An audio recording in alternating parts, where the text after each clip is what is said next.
A bright, crisp morning greeted the 27 young men as they spilled out of rented vans onto the tarmac of Carrasco International Airport in Montevideo. Laughter and ribbing punctuated the chill air. Even the early dawn held no chill to dampen their spirits. They were the old Christians Club rugby team, a tight-knit group bound by shared victories, bruises earned in scrums, and the unshakable camaraderie unique to those who have bled alongside one another. Their destination was Santiago, Chile, where they would face the formidable Tucapel Club in a friendly match. For many, it was more than just rugby. It was a chance to prove themselves abroad, to taste adventure beyond home turf. Parents waved tearful goodbyes. Girlfriends clutched tiny bouquets of wildflowers borrowed from home gardens. Younger siblings stared in awe at their heroes, stepping into the unknown. Coaches Javier Pancho Inciarte and Fernando Chiqui Parado gave last-minute tactical advice, but mostly they smiled, trading jokes and ruffling hair. Inside the chartered Fairchild FH227D, the cabin felt warm and intimate. The players claimed seats in small clusters. Some talked strategy, mapping out plays in the air with their hands. Others dozed, heads heavy with sleep from early wake-ups. 11 crates of luggage, rugby gear, clothing, a few musical instruments, crowded the rear hold. A television camera crew from a local station clambered aboard, eager to film the rugby stars in transit. A sense of occasion enveloped everyone. Few realized how singular this flight would become in history. As the engines roared to life, hearts beat in unison, part excitement, part anticipation. Flight Lieutenant Dante Hector Lagarara, the pilot, gave a confident thumbs up. Co-pilot Lieutenant Alfredo Delgado scanned the instrument panel, while Flight Engineer Corporal Julio Ferradas completed final checks. Behind them, an air of effortless routine. A short hop over the Andes, touchdown in Santiago within 2 hours. They taxied down the runway, cheering erupted. When wheels lifted, the plane shuddered, then climbed steadily into the pastel sky. From above, the river plate shimmered like molten silver. Below, Uruguay's patchwork countryside slipped away. On board, someone cracked open a Coke. Another began strumming chords on his guitar, the melody weaving through cabin chatter. Unseen by the passengers, weather ahead was deteriorating. The Andes loomed beyond, their snow-capped peaks masked by gathering clouds. But that was someone else's problem, for now joy reigned. Jorge Coche Paez dared anyone to race him to the cockpit. Juan Tito Delgado jokingly protested. He needed a head start. The aisle became a makeshift track until the flight engineer gently ushered everyone back to their seats. Down below, over Patagonia's desolate high plains, sunrise gradually gave way to overcast skies. A thin veil of mist clung to the foothills. The plane's trajectory would bring it over the most treacherous section of the Andes, an expanse of ice and rock where weather could shift in an instant. But none of the young teammates suspected the drama that lay ahead. As the Fairchild leveled off at cruising altitude, several players peered out the oval windows, searching for the distant Cordillera. Someone pointed at a jagged ridge cutting through the horizon. Applause followed as they imagined themselves victorious on the rugby pitch. Below the cloud layer, the world was a blank canvas of white. In those final moments of calm, colleagues exchanged playful dares. "Losers buy the first round of beers in Santiago." "I'll take you on, Parado. Let's see your fancy sidestep on the field." The cabin buzzed with youthful bravado. Parents at home pieced together final prayers, unaware that soon those prayers would take a grimmer tone. At exactly 10:13 a.m. local time, the Fairchild FH227D entered a banked turn to align with the Santiago control zone. Over the intercom, pilot Lagarara called in their position. Co-pilot Delgado glanced up at the altimeter, then back at the radar screen. Through gaps in the cloud cover, the rugged silhouette of the Andes came into sharper relief. Below, crevices yawned wide, jagged spines stabbed at the sky. But that was still tomorrow's chapter. For now, the men of Old Christians Club were simply travelers on a routine flight, eager faces lit by adventure, voices echoing with confidence. They did not know that within hours, the whistle of rugby would be replaced by a harsher whistle of wind through mountain canyons. They did not know that soon, the question would no longer be who'd win the match, but who could survive. The cabin lights flickered as the Fairchild FH-227D crested a cloud bank, revealing a landscape of jagged peaks and deep, unforgiving valleys. Below, a sea of glittering snowfields stretched as far as the eye could see. What had been a short, hopeful journey now loomed with hushed tension, each man's breath caught between awe and unease. As the plane descended through patches of mist, turbulence jolted the fuselage. Players gripped the armrests. Some offered nervous smiles as if to reassure themselves. Over the roar of the engines, the intercom crackled. "Brace for descent," came the pilot's calm voice. It was procedure, yet few aboard realized they were careening toward a fate far from routine. The co-pilot's eyes narrowed on the altimeter. Clouds swirled like ghosts outside the windshield, obscuring the peaks. Instruments blinked warning lights.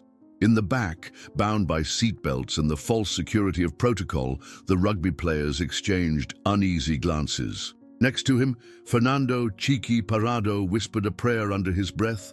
Across the aisle, Roberto Canessa closed his eyes, recalling his father's words. "Always trust the path you choose." Shoulder straps cut into shoulders, luggage tumbled from the overhead bins. Water bottles exploded, scattering droplets like misguided stars. In that fleeting moment, time fractured. Coche Paez, seared by a vision of white chaos, caught Parrado's hand. "Stay with me," he screamed, voice raw. Cheeky's fingers tightened around a seat support. Overhead, the crash axe flew loose, painting arcs through the air. Then silence, an instant of frozen calm before the final brutal impact. The Fairchild plowed into the mountain's flank, metal shuddering and groaning. Snow and rock exploded against the fuselage. Windows shattered, raining ice crystals into the cabin. The impact threw bodies forward, seats tore from their mounts. A bone-rattling concussion engulfed everyone, as though the world itself had split in two. When the tremors subsided, darkness reigned. Groans and coughing echoed through the wreckage. Seat frames protruded at odd angles. Hearts pounded against ribs, like desperate drums. Through a cracked window to starless sky, only white oblivion remained. Roberto Canessa found himself face down in snow-dusted metal shards. Gathering every ounce of strength, he rolled and crawled toward faint voices. His ribs screamed protest, but he ignored them, crawling past twisted legs and severed luggage. Finally, he reached Numa Turcati, who lay unconscious, head bleeding. Canessa pressed his hand to Numa's forehead, praying for a sign of life. Elsewhere, Parrado awakened on a jagged seat support, shards of glass embedded in his forearm. Disoriented, he forced himself upright. He remembered the painful crack in the wings, the sickening shudder, then nothing. As adrenaline surged, he stumbled down the aisle, calling out names. "Uruguay! Are you alive? They're not coming for us." Ramon Moncho Sabella emerged from a collapsed overhead bin, his leg bent at a grotesque angle. "Help me!" he gasped, voice quivering. Parrado knelt, biting back tears as he tried to stanch the bleeding with a strip torn from his jersey. Outside, the wind howled across the wreckage, slicing through gaps in the fuselage like a predator. Snow swirled into the open door, coating the floor in powder. Survivors huddled close to the cockpit's broken bulkhead, drawing warmth from shared bodies. Coach Inciarte, bloodied but conscious, surveyed the carnage with haunted eyes. "We have to account for everyone," he rasped. A count, painstaking and grim, revealed 25 souls alive, 2 confirmed gone.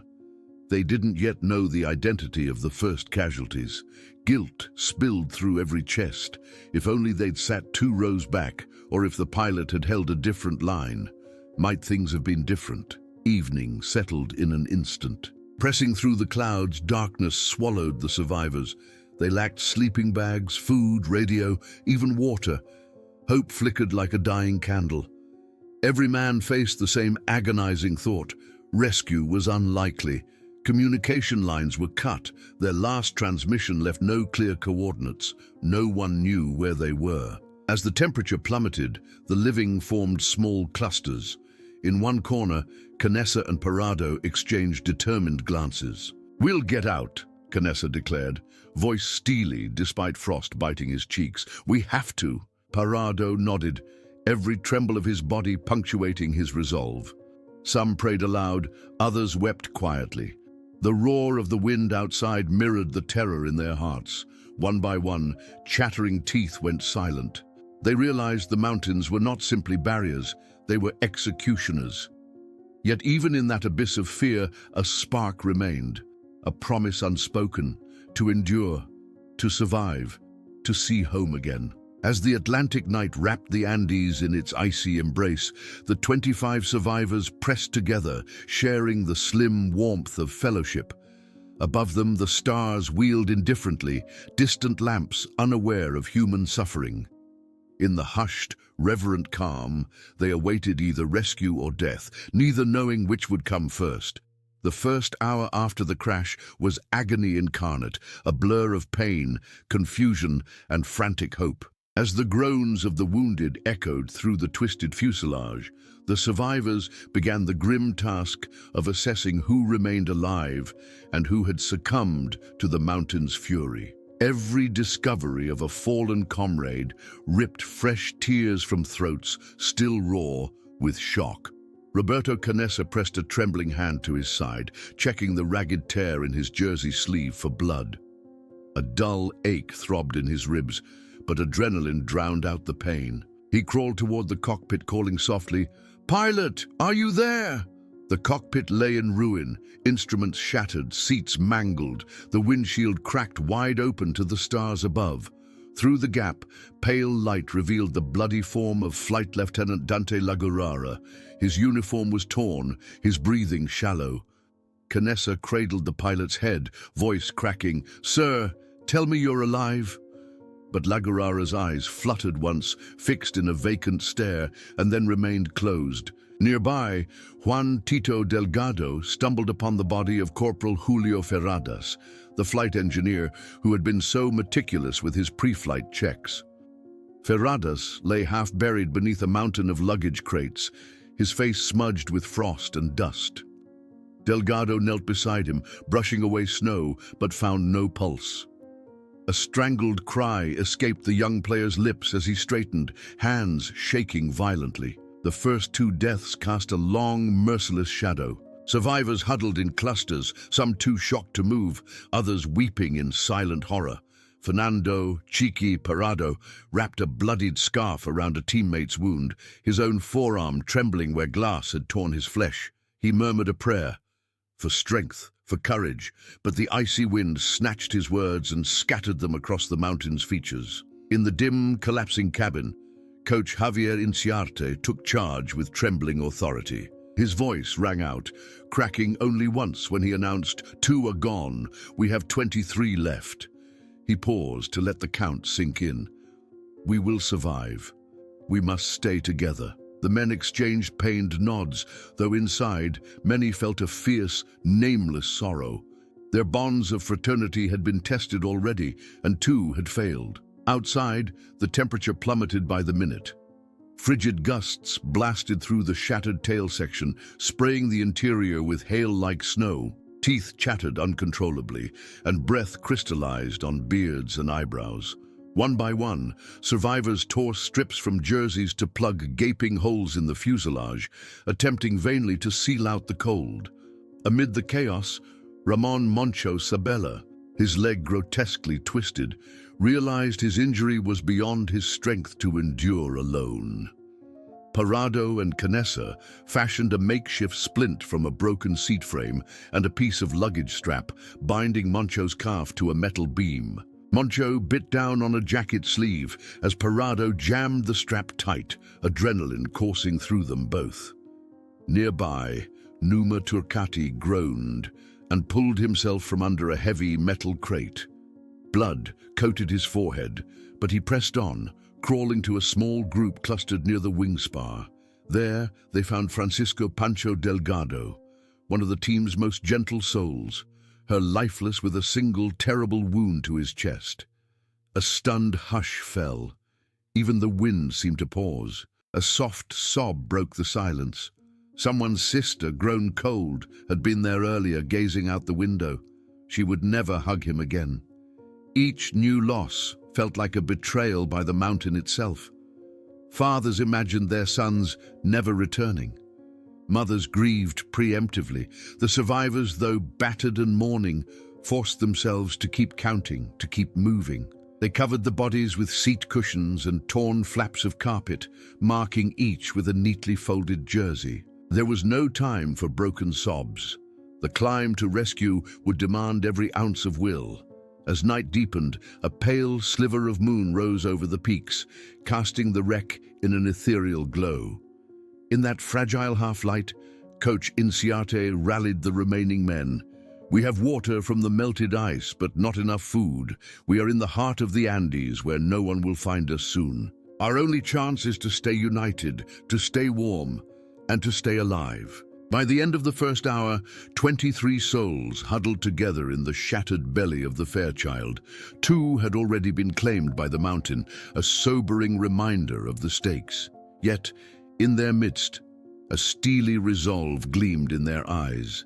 Hunger, cold, and the fear of oblivion loomed, but the survivors clung to an unspoken vow: to honor the fallen by persevering, to defy the mountain that sought to entomb them. Above, the stars wheeled on, uncaring and infinite. Below, in the wreck, human hearts kindled a fragile ember of hope. Dawn's feeble light seeped through the jagged openings in the fuselage, illuminating the survivors' hollow faces. The first rays revealed the full extent of their plight.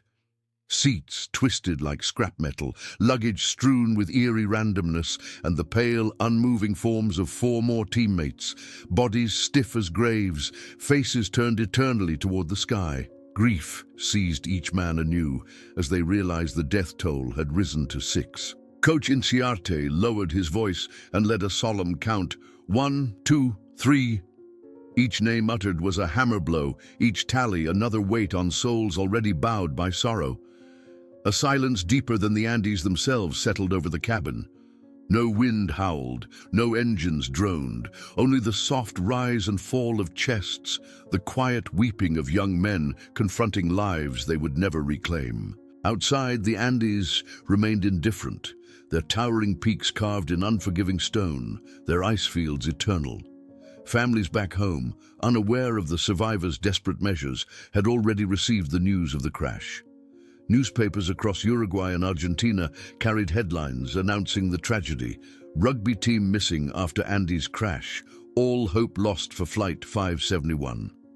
Funeral preparations were underway, caskets ordered, mourners summoned, prayers intoned. By the time the survivors dug shallow graves for their fallen friends beside the wing spar, parishes far below had tolled church bells for their funerals. Inside the cabin, Parado knelt beside Francisco Pancho Delgado's covered form. He traced the number 5 on the back of his jersey with a trembling finger. "Pancho, my brother," he whispered. "I'll carry you in my heart always." Canessa stood guard, eyes fixed on the horizon beyond the broken cockpit. He wore Delgado's jersey over his own, as if that single layer could somehow shield them from despair. The makeshift graves were marked by lumber torn from seat frames, each cross bearing a name scrawled in blood and frostbite: La Gurara, Ferradas, Canessa, number 5, Turcati, Delgado. They filled each grave with snow, which would soon harden into ice, an eternal seal. Above them, gulls wheeled on high thermals, their cries piercing the silence like cruel laughter. Yet amid the sorrow, a fragile ember of determination glowed. Coach Inciarte addressed the huddled group with quiet resolve. "They thought us dead. Our loved ones will sorrow for us, but we cannot let their grief be in vain. We must survive, so our families know we lived." His voice cracked at the last words, but their meaning burned clear. They gathered around the small radio salvaged from the cockpit, a battered lifeline to the outside world. For 2 days after impact, they had flipped the static plague dial, hoping to catch a distant station, a rescue frequency, anything. All they heard was white noise. When Coach Inciarte announced that the world thinks us buried, despair threatened to swallow them. But it was in that moment that Canessa clenched his fists and declared, "Then we must make ourselves known." They resolved to use every bit of sustenance they could find, no matter how unthinkable. As they turned to gather supplies, a wavering silhouette appeared at the broken cockpit window. Eduardo Strauch, the philosophical scrum half, holding aloft the severed wingtip. "This," he announced, "will be our signal. We will write help in the snow." Others cheered the idea, an act of defiance against the mountain's mute indifference. They dragged heavy metal parts onto a nearby plateau and spent hours scratching letters 2 meters high into the snow, knowing that if a rescue plane ever flew overhead, it would see, and perhaps, come. Night fell again, brutally cold and unrelenting. Bodies ached, minds spun with fear of the unending cold and starvation. Yet as the survivors huddled in their clutch of warmth, they knew that above all, they must cling to hope. Each heartbeat was a testament. They were still alive, still breathing, still resisting the verdict pronounced on them days before. In the hush of that frozen cathedral, they whispered final words to their lost friends, promising to carry forward their memories.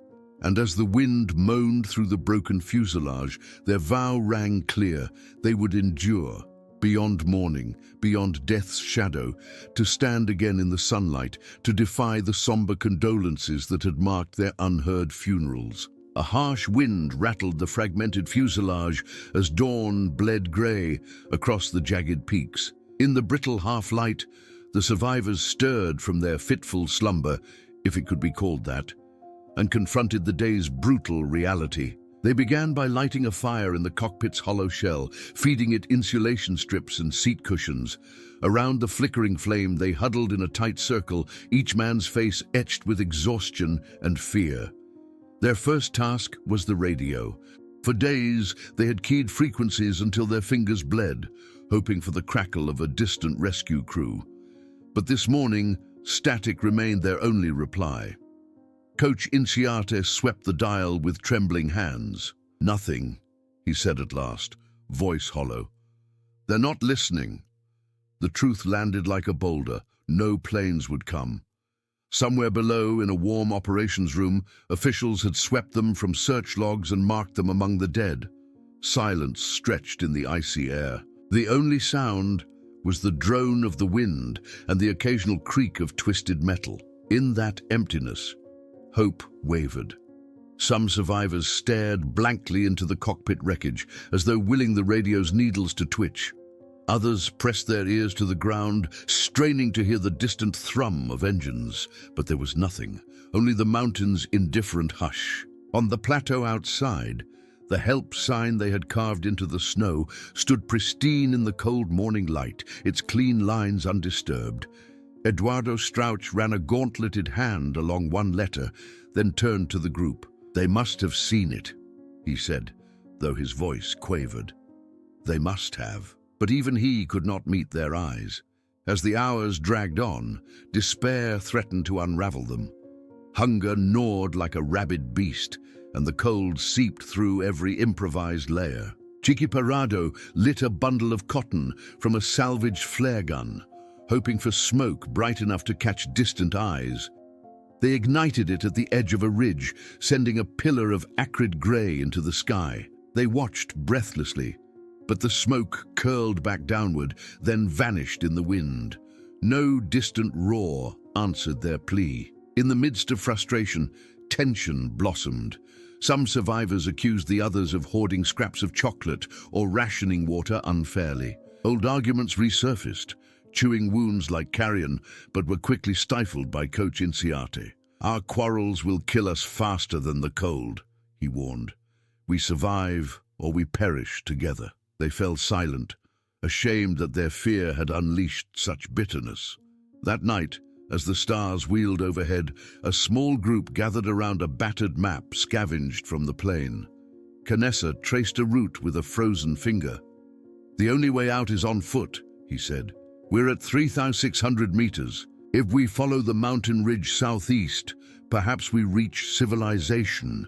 Eyes flicked from the map to the distant horizon, where darkness masked unknown miles. The plan was insane, an almost certain death march. But it was the only plan they had. Before the decision could solidify, a low rumble echoed through the valley below. Heads whipped toward the sound, hearts leaped with sudden hope.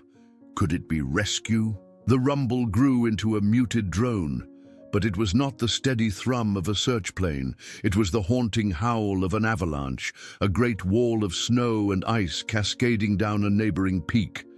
They tensed, then stepped back as the shockwave rattled the fuselage, dust and debris raining down. The mountain had answered them at last, but not with salvation. Silence returned, deeper than before, as if the earth itself had swallowed the noise. Black despair pooled in every chest. They turned away from the broken cockpit, each man confronting his own despair. What had begun as a desperate hope fractured here under the weight of abandonment. Yet, in the depth of that silence, another spark flickered. Chiqui Parado exhaled a cloud of vapor, then turned to his teammates. "We have done everything they asked. Signal, wait, hope. Now they've left us. But we cannot leave ourselves." There was no triumph in his words, only fierce resolve. One by one the survivors nodded, sealing an unspoken pact. If the sky would not carry rescue to them, they would carry themselves to rescue. That night, as each man lay rigid against the cold, they fought off the temptation to surrender to despair. In the blackness, voices whispered promises of home, of families, of the sun on Uruguayan fields. The plane lay silent behind them, a tomb for their friends. Before them, the mountains loomed, a gauntlet they must run. On that still ridge, under the indifferent stars, the 23 survivors embraced their grim new directive.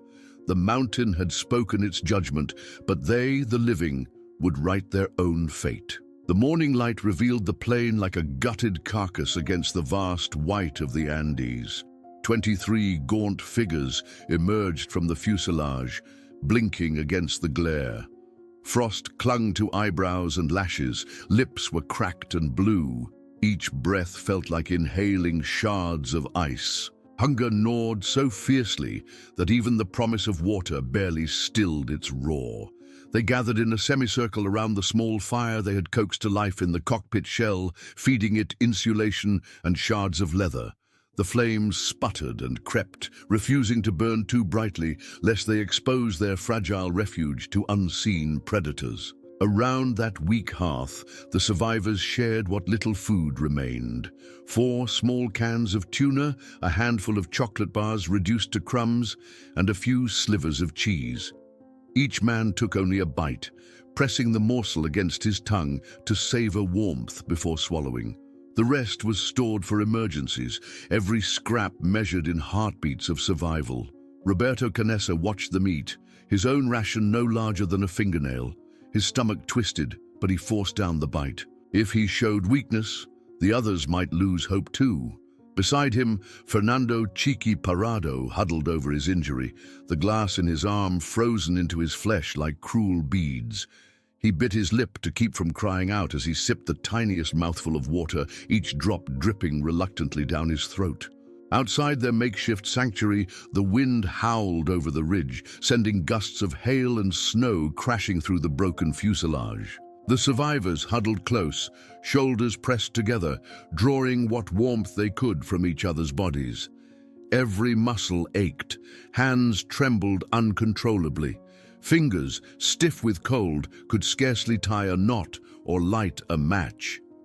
As the sun climbed, a few of the stronger men ventured out to gather fuel. They scraped the ice from the wing's leading edge, detaching strips of aluminum that peeled away like dead skin. Seat cushions were torn apart for stuffing, and overhead insulation ripped free to feed the fire.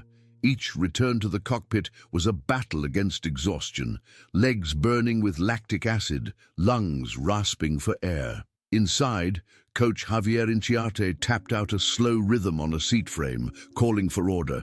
"We must ration everything," he said. "Water, food, firewood, energy."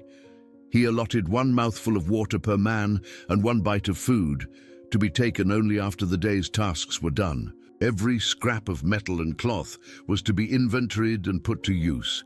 Clothing would be layered, insulation strapped to limbs, and small pieces of rubber tubing used to make basic bandages.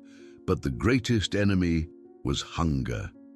It gnawed so insidiously that the men began to hallucinate. Eduardo Strauch confessed to seeing his childhood home across a snowy valley. Another dreamed he caught fish in the glacial meltwater. When Fernando Numa Turcati wandered near the help sign and stared long enough, the letters blurred and danced as if mocking his desperation. At midday, the survivors attempted to melt snow for drinking water.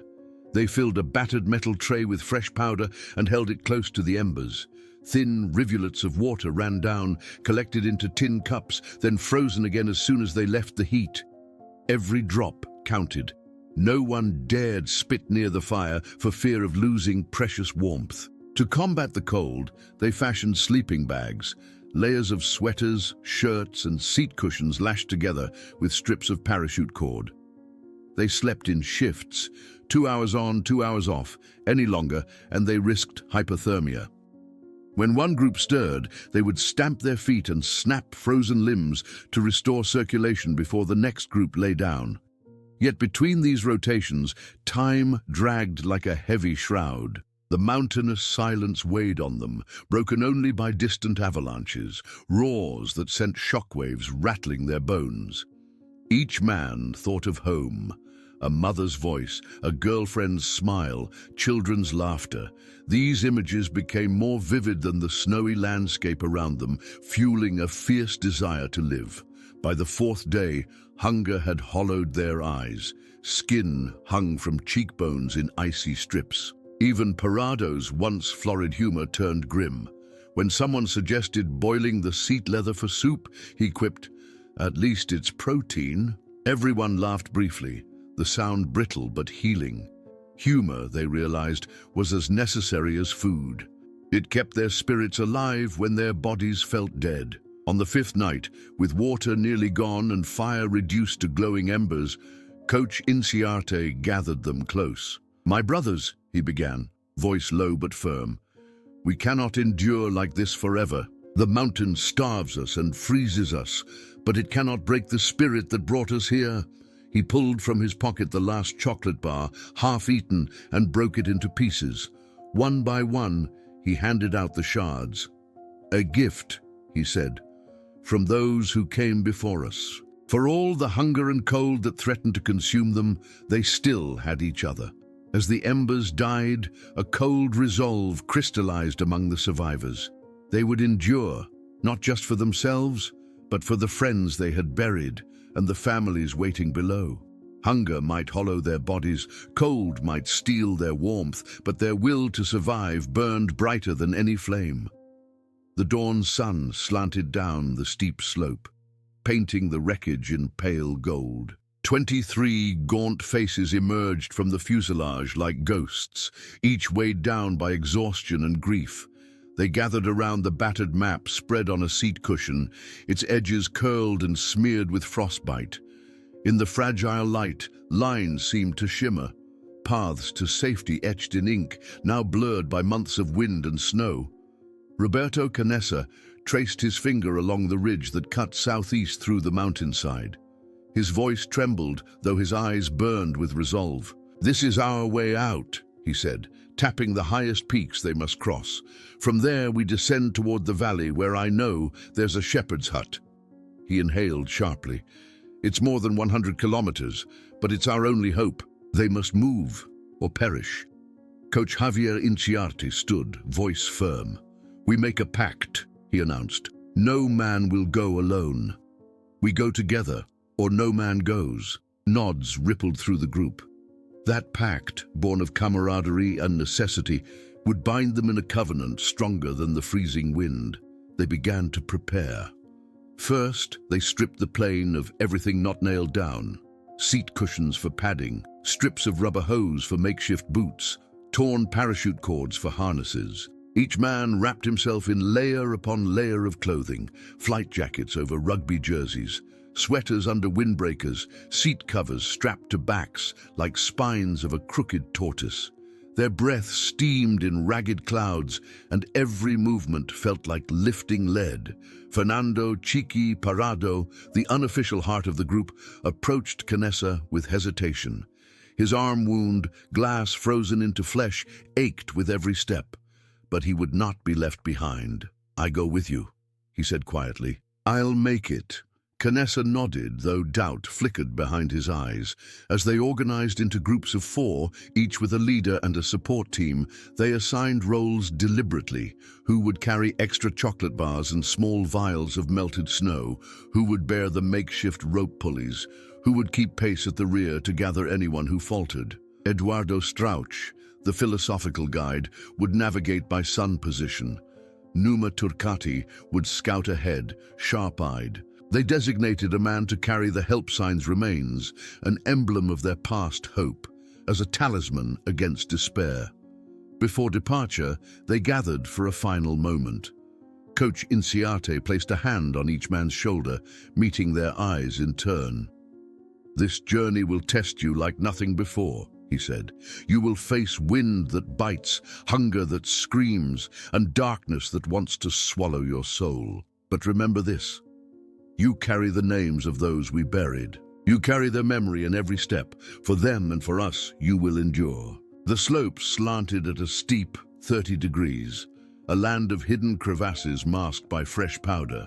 Eduardo Strauch led, probing with an ice axe, while Numa Turcati peered forward, scanning for cracks in the white mirror. Each footfall demanded concentration. One misstep could end everything. Behind them, the wreckage receded, a silent cathedral of metal and dreams. Some paused to touch the plane's tail, an act of farewell, an acknowledgement of bonds broken and lives forever altered. Then they turned their gaze forward, across a landscape as vast as despair itself. By mid-morning, lungs burning and muscles tightening like springs on the verge of snapping, they reached a narrow ridge. The wind had free rein here, gouging skin and rattling teeth. Canessa wrapped a strip of parachute cord around his waist and clipped it to the man behind him. Protocol for crossing the scariest stretches. One by one, they navigated the razorback crest, arms outstretched like tightrope walkers, hearts pounding a savage rhythm. Cold seeped into every seam of their clothing. Fingers, numbed by frost, fumbled with ice axes and cords. Pauses became necessary, to stamp frozen feet, to cup hands around flint shards salvaged from the wreck, and to huddle for scant warmth.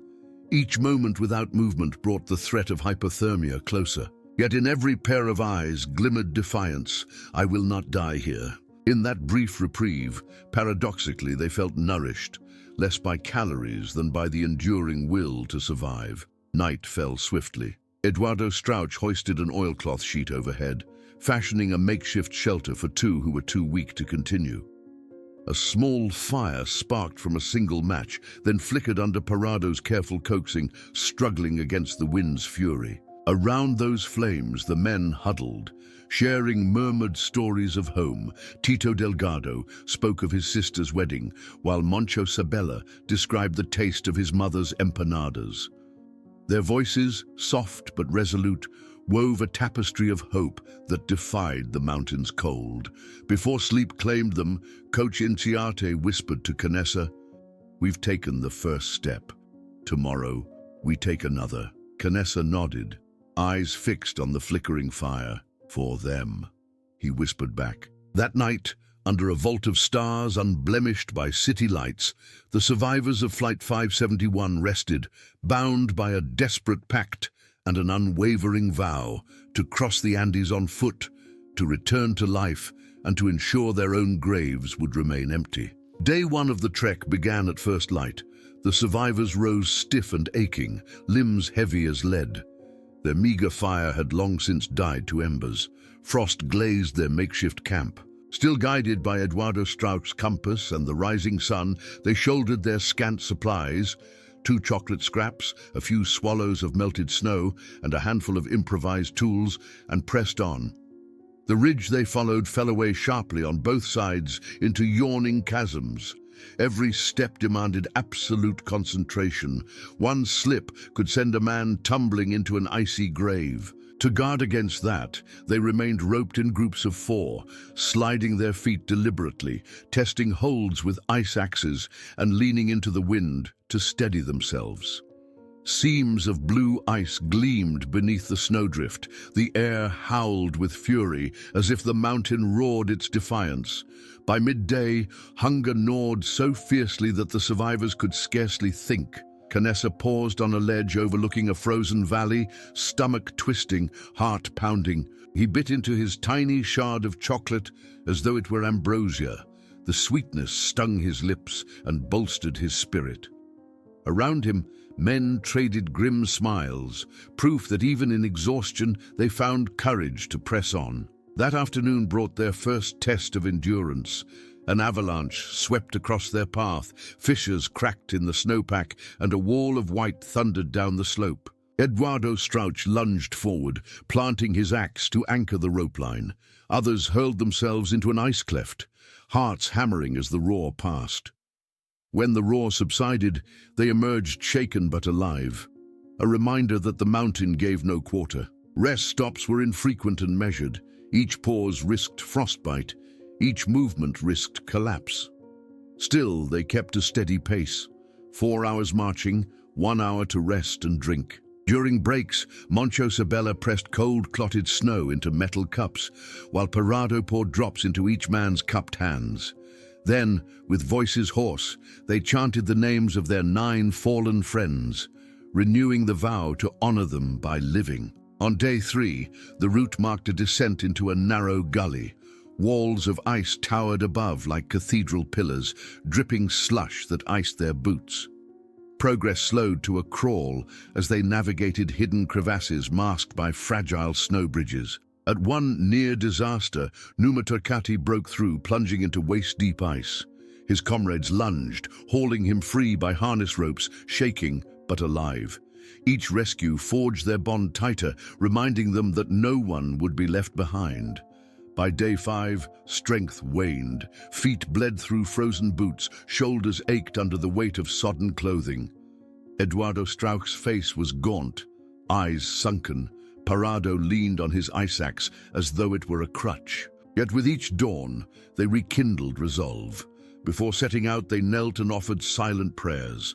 To every man who fell in that plain, we pledge this journey. There, in the scant shelter of a rocky overhang, Canessa inscribed Uruguay lives into the ice with a shard of metal. It was their silent proclamation to the world, proof that they had not perished. The descent into the foothills brought warmer air. Snow turned slushy, and the sun burned through cloud cover for the first time in days. Spirits lifted at the sight of rocky slopes streaked with patches of green. They dared to hope that civilization lay just beyond. On day 8, they spotted smoke curling from a distant valley. Hearts raced. Splitting into 2 groups, they sent Moncho and Strauch toward the signal. When they emerged onto a ridgeline, they saw a small shepherd's hut and 3 startled men tending sheep. Exhaustion was forgotten in that moment of triumph, strangers now running to embrace life. Within hours, word reached a nearby village. A rescue party rode up on horseback, eyes wide with disbelief at the sight of ragged young men emerging from the mountains. Tears streamed down faces, survivors and rescuers alike, as they realized the impossible had been achieved. Back at the fuselage, a small cairn of stones marked the wreckage. Carved into a wooden plank lay 9 names, silent witnesses to sacrifice. The plane that had once promised athletic glory now stood as a testament to human endurance and the cost of survival. 10 days after departure, the 23 survivors reached safety, Each step from the Andes back to life was a victory over hunger, cold, and despair. They had returned on the day of their own funeral, poised between life and death, rewriting fate with every breath. The morning sun filtered through pine branches as the shepherd's hut door swung open to reveal the battered figures emerging from the snow. Legs that had nearly buckled under the weight of their ordeal now carried them forward with trembling urgency. As the survivors stumbled into the warmth of the humble cabin, the shepherds, rugged men in wool caps and leather boots, stood in stunned silence. Their eyes widened at sight of frostbitten faces, ragged clothing caked with mud and ice, and eyes burning with an unyielding spark. Inside, a pot of boiling mate, an offering of hospitality, was thrust toward them. Canessa accepted the gourd with shaking hands, savoring the warmth that spread through his chest. One by one, they drank from the shared cup, the bitter tea cutting through years of ache and dread. Water at last, no longer precious ration, but limitless gift. Around the small wood stove, they shed layers of sodden clothing, revealing bodies gaunt as ravens, yet resilient as steel. News of their arrival traveled swiftly through the valley. By late afternoon, a dozen villagers had gathered outside the hut, eyes brimming with tears. Children stared, mouths agape. Older men crossed themselves as though beholding ghosts. Word spread to the nearest town by horseback, and soon the mountainside echoed with hoofbeats and shouts. A rescue party, riding through swirling snowmelt, reached the shepherd's meadow to bear witness. Survivors of Flight 571, not only alive, but walking on their own. When the cavalry arrived, draped in parkas and guiding pack horses laden with medical supplies, shock gave way to jubilation. Parado wept openly as he embraced a doctor who bandaged his frost-nipped hand. Moncho Sabella pressed the button on a transistor radio, tuning into a station broadcasting news of their rescue. The announcer's voice faltered as he reported, 23 found alive after 72 days lost in the Andes. And over the airwaves, families heard words they'd thought forever lost. In the days that followed, word spread across continents. Photographs captured the survivors as they descended into the town square, faces skeletal, eyes luminous, flanked by rescuers bearing stretchers and blankets. Foreign journalists clamored to tell their tale. The courage of young athletes, the horror of cannibalism born of desperation, and the indomitable will that drove them out of the mountains. Each survivor faced cameras with hushed reverence, refusing to sensationalize their ordeal, yet determined that their story serve as testament to human endurance. Back at the plane wreckage, now marked by crosses and worn photographs of those who'd perished, a final ceremony was held. Expanded rescue teams had trekked in to join the survivors, helping them rebuild the wooden crosses that had collapsed under snow. Together, they placed wreaths of wildflowers picked from alpine meadows around each grave. Parado, voice thick with emotion, read aloud the names of the 16 who had died. Pilot, flight engineer, teammates, friends. The wind carried his words across the silent peaks, as though the Andes themselves paused to listen. From the shepherd's hut, through the valley towns and onward to Santiago, the message reverberated, hope can outlast the darkest night. The survivors, once declared dead and mourned at home, had returned on the very day their own funeral masses were said. In that miraculous convergence of life and death, they stood as living proof that the human spirit could transcend even the most horrific extremes. In Santiago's hospital wards, families embraced sons who bore the marks of their journey, scars, amputated toes, and memories no therapy could erase. Yet in every embrace, every tear, lay profound gratitude. They were alive. The words, "We're alive," echoed through corridors and living rooms across Uruguay and Argentina, carrying with them questions of faith, destiny, and the fragile boundary between life and death.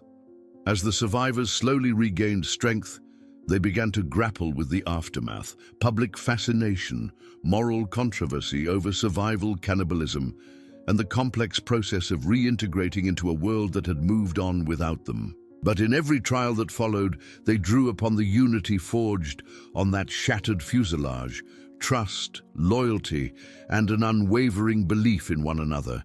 They had survived the unthinkable, and in doing so, they returned not just to life, but to redefine it. The day the survivors descended into the town of Los Maitenes, a hush fell over the narrow plaza. Banners fluttered in the spring breeze, and church bells, once reserved for weddings and holy days, pealed in solemn tribute. In Montevideo and Santiago, funeral marches lined the streets, priests in cassocks solemnly chanting the Mass of the dead. Coffins lay draped in black and white, the national colors of Uruguay, each bearing the name of a presumed victim. On benches and at family altars, candles flickered beside photographs, smiling young faces forever frozen in hope. Meanwhile, on the far side of the Andes, something extraordinary began to unfold. Word of the 23 new arrivals reached radio stations and church steeples all at once. Messengers galloped into town, breathless with news that defied belief. The missing had walked back from death. At first, it was dismissed as rumor, a trick of the wind. But then the shepherd's hut door creaked open, and one by one, ragged figures clad in mismatched clothing emerged into the sunlight. Their eyes, bright with exhaustion and relief, scanned the faces of the rescuers and villagers alike. Back home, the funeral pyres were being extinguished. Mourners paused mid-rite, hushed whispers of "alive" breaking the silence. Family members, draped in mourning veils, rose in disbelief, confusion pooling in their tear-streaked eyes. Priests halted prayers, fingers still raised in blessing, as telegrams arrived bearing the miraculous news. Coffin lids were lifted. The vaults were emptied. In Santiago Cathedral, the organist's reverent strains dissolved into jubilant chorales. In Los Maitenes, the survivors were taken to a modest chapel adjacent to the town square, the same chapel where caskets had rested 2 days earlier, now prepared to host living souls. Sunlight streamed through stained glass windows, painting motes of color across worn wooden pews. Chairs were brought forward for the rescued men, whose gaunt forms still bore the marks of their ordeal. Frostbite scars on cheeks, bandaged arms, limp shoulders from the weight of snow-laden packs. Families arrived in a hush of prayer and apprehension. Mothers, once clothed in black, now trembled in disbelief as they saw sons who had been laid to rest on makeshift graves high in the mountains. Fathers, stiff-backed with mourning, wept as they grasped hands that had defied the void. Brothers and sisters who had laid flowers on cold stones now pressed photographs to their hearts as they embraced living flesh. The local priest, Father Ernesto Lopez, rose before the congregation and raised his arms. His voice, cracked by emotion, boomed against the high ceiling. "Today we witness a miracle beyond comprehension. In our sorrow we declared them dead.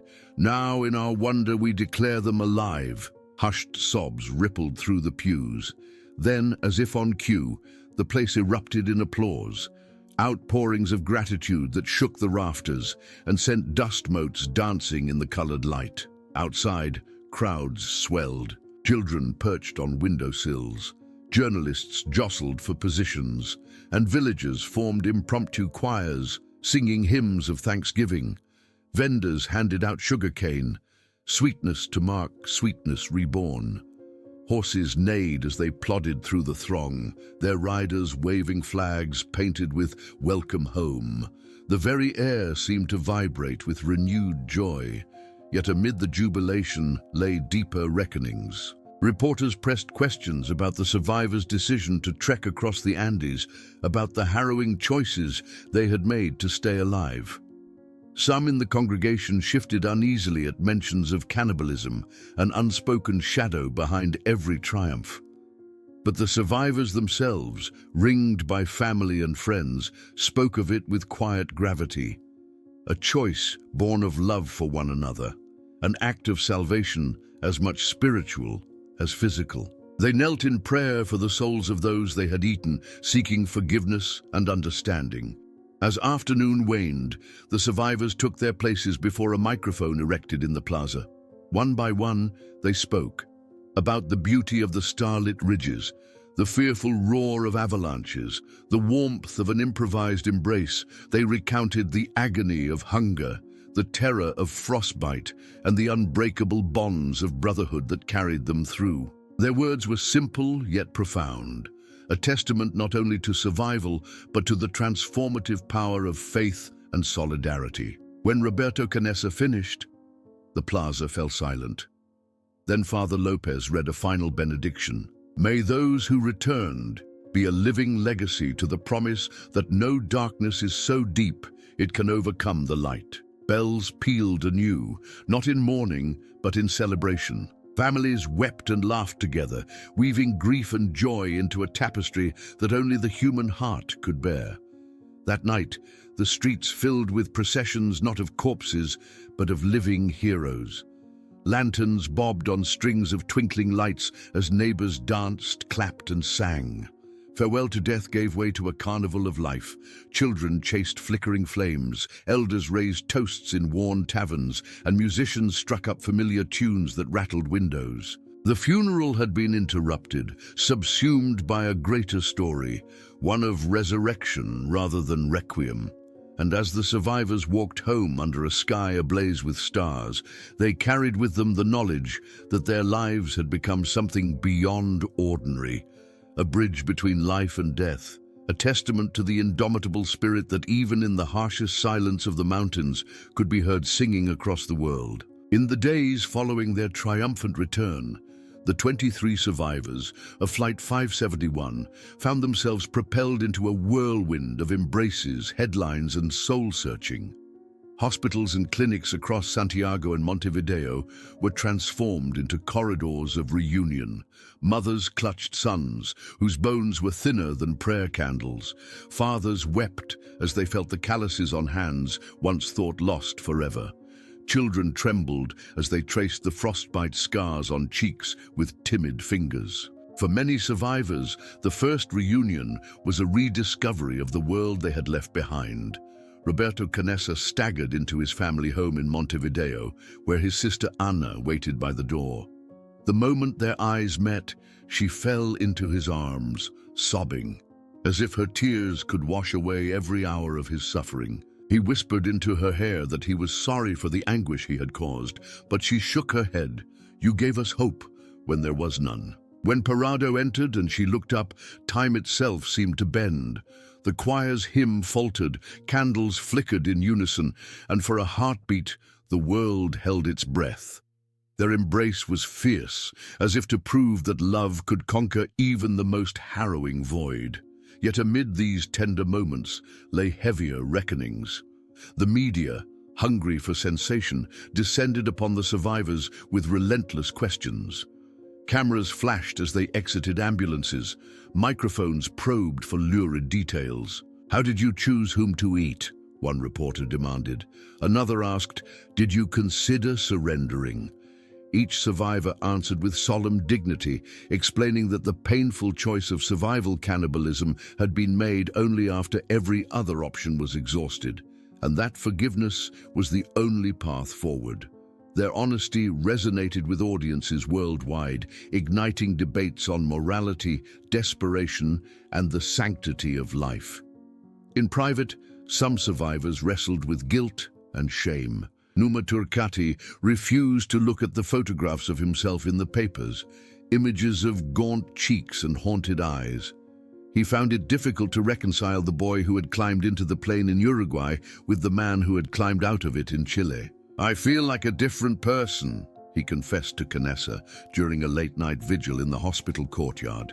"I'm not sure I know who I am anymore." Each man found catharsis in storytelling, and together they wove their collective trauma into a narrative of triumph. Public honors poured in. Uruguay's president awarded them the Medal of Courage. Civic leaders hosted parades down Montevideo's Rambla. School children painted banners reading, "Human spirit unbreakable," yet the survivors often felt like imposters amid the adulation. Fernando Tito Delgado, whose leg injury required months of rehabilitation, admitted to his physical therapist, "I don't feel like a hero. I feel like I just did what I had to do." His therapist placed a hand on his shoulder. "Heroism isn't about feeling worthy. It's about choosing to live when death is the easier path." Some villagers in the Andes erected a small chapel at the crash site, dedicated to faith and fellowship. Pilgrims trekked up the mountain to leave candles and tokens, a testament to the event's spiritual resonance. For the survivors, the site became a place of pilgrimage and penance, a sacred ground where they had seen friends die and rediscovered the will to live. Meanwhile, their physical recovery continued. Doctors performed amputations on frostbitten toes. Psychologists treated post-traumatic stress. Trainers rebuilt shattered muscles. Each small victory, standing without crutches, sleeping through a night without nightmares, tasting food without fear, became a beacon of progress. Parado summed it up best: "Survival didn't end when we reached the valley. It's here each day, in every breath we take." They dined on freshly baked bread and fruit, luxuries once unimaginable. They raised glasses of wine, toasting the memories of those they had lost and the bonds that would endure. Canessa stood and addressed his brothers. "We returned from the edge, but our work begins now. We owe it to the dead and to ourselves to live fully, to honor this life with courage and compassion." Beyond the parades and headlines lay the ordinary world, where scars, visible and invisible, would take years to heal. Yet they were determined to move forward together, to transform their suffering into service, advocacy for mountain safety, support for trauma survivors, and living examples of hope's power. As the sun set over the Andes on that final evening, the survivors watched the sky shift from gold to violet. In the hush, they felt a profound truth. They had not only escaped death, they had been reborn.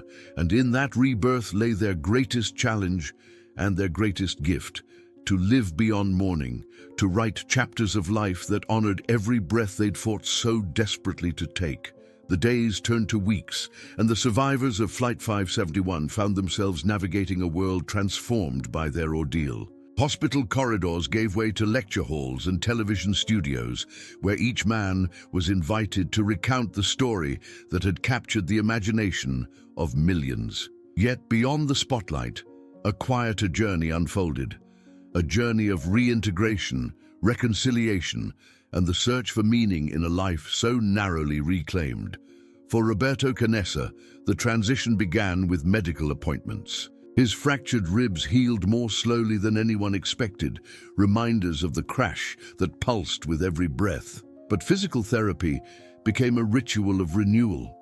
Each stretch, each labored step on the treadmill was a victory over the mountain's grip. As his strength returned, so did his resolve to serve others. Before long, he enrolled in medical school, determined that the same compassion that had driven him to administer first aid on the glacier would guide him in saving lives in operating rooms and emergency wards. Fernando Chiqui Parado carved a different path.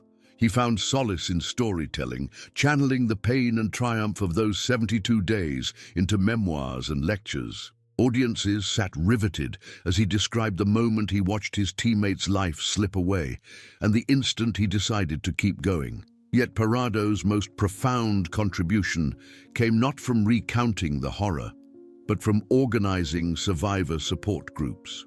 He understood that trauma did not end when rescue came. It lingered like a ghost.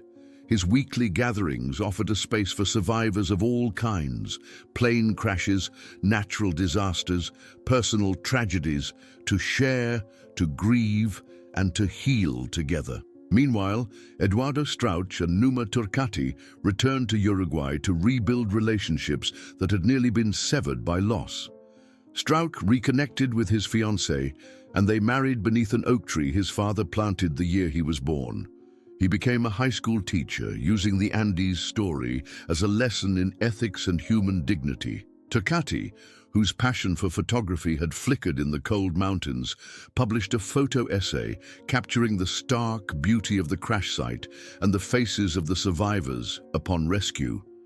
His images, white peaks stained by red crosses, gaunt men bathed in candlelight at their funeral mass, offered haunting testimony to the duality of suffering and survival. The families of the fallen also found ways to honor their memory. In Santiago, a small museum was established at the crash site, curated by relatives and local historians. Visitors from around the world trekked to see the preserved wreckage, the wooden crosses, and the personal items left behind.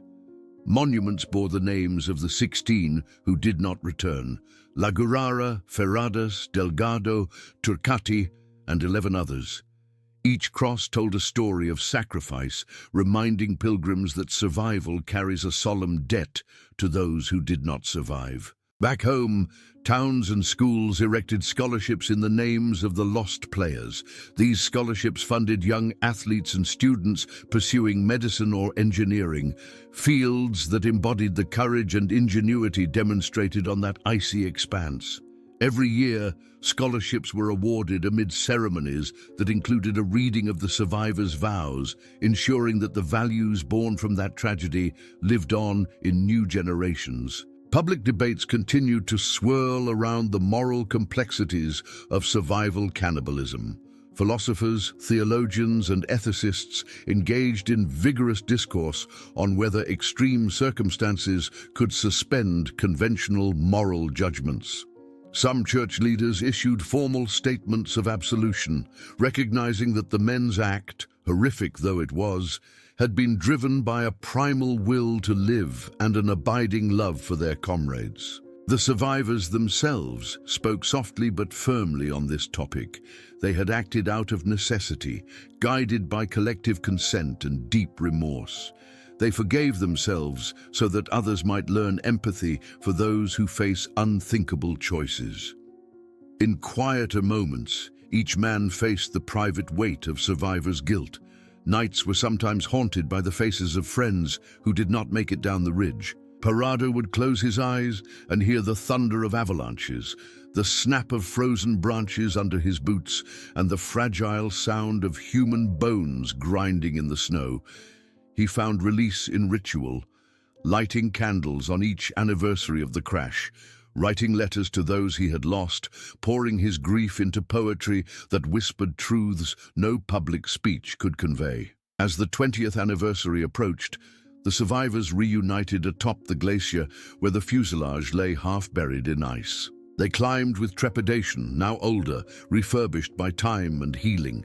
At the wreck, they placed a plaque inscribed with a simple message: "Here we learned that life is measured not in days, but in love, courage, and the bonds we forge." They stood in silence, the wind carrying their words across the white expanse, as though the mountain itself bowed in acknowledgement. Their story did not end on that frozen slope, but continued through every life they touched. Patients healed by Canessa's steady hands, students inspired by Strauss's moral clarity, communities united by Parado's empathy.